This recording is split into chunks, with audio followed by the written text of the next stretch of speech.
안녕하세요, 여러분. 오늘은 AI 시대에 기업이 얻은 초과 이익을 어떻게 사회와 공유할 수 있는지 구체적인 3단계 가이드를 알려드릴게요. 최근 정부가 제시한 초과 이익 공유제는 우리 모두에게 큰 영향을 미칠 전망인데요. 특히 판교에 위치한 대기업들이 어떻게 대응하고 있는지 살펴보면 실무에 바로 적용할 수 있는 인사이트를 얻을 수 있어요. 끝까지 보시면 바로 실행 가능한 전략을 챙기실 수 있어요. 먼저 AI 시장 전체 성장률을 살펴볼게요. 2025년 기준으로 AI 관련 매출이 전년 대비 38% 증가했고, 특히 반도체 부문에서는 매출이 45% 상승했어요. 이와 동시에 삼성전자는 연초 대비 주가가 144% 상승했으며, SK하이닉스는 200% 상승했어요. 이런 급격한 수익 증가는 정부가 초과 이익을 국민에게 환원해야 한다는 논의를 촉발시켰어요. 자료는 로이터와 한국경제연구원의 2026년 보고서를 기반으로 해요.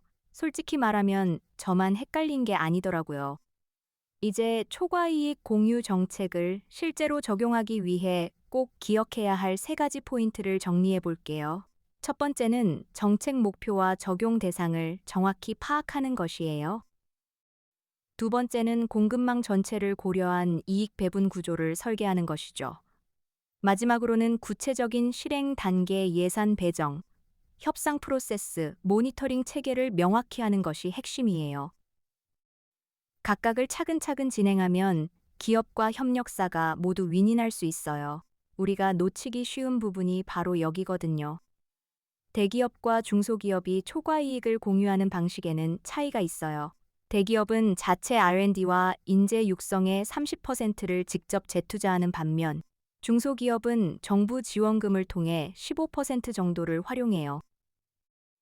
이런 차이는 기업 규모에 따른 재정 여력과 정책 목표에 따라 달라지죠. 실제 사례는 판교에 위치한 A 스타트업과 강남의 B 대기업이 각각 선택한 방식을 통해 확인할 수 있어요. 우리가 놓치기 쉬운 부분이 바로 여기거든요. 김 장관은 인터뷰에서 AI가 창출한 막대한 부를 사회 전체와 공유해야 한다고 강조했어요. 이 말은 단순 슬로건이 아니라 실제 정책 설계에 반영될 필요가 있다는 뜻이죠. 제가 자료를 찾아보니 이미 몇몇 기업이 파일럿 프로그램을 통해 이 원칙을 적용하고 있다는 점이 인상적이었어요. 여러분도 한 번쯤 비슷한 고민 해보셨죠? 구체적인 수치를 보면 AI 매출 성장률이 38%이고 반도체 매출이 45% 상승했으며 삼성전자의 주가 상승률이 무려 144%에 이릅니다. 이런 수치는 정책 입안자들이 초과 이익을 어떻게 환원할지에 대한 근거가 되어 데이터는 로이터와 한국경제연구원 2026년 발표 자료를 인용했어요. 우리가 놓치기 쉬운 부분이 바로 여기거든요. 이제 실제 현장에서 적용할 수 있는 세 가지 전략을 소개해요. 첫 번째는 이익 배분 플랫폼 구축으로 기업 내부 시스템의 공유 비율을 자동 계산하도록 설정해요. 두 번째는 공급망 협력 프로그램으로 협력사와 공동 목표를 설정하고 성과에 따라 보상을 제공해요. 세 번째는 사회 환원 프로젝트로 지역사회 교육 복지 프로그램에 직접 투자하는 방식이에요.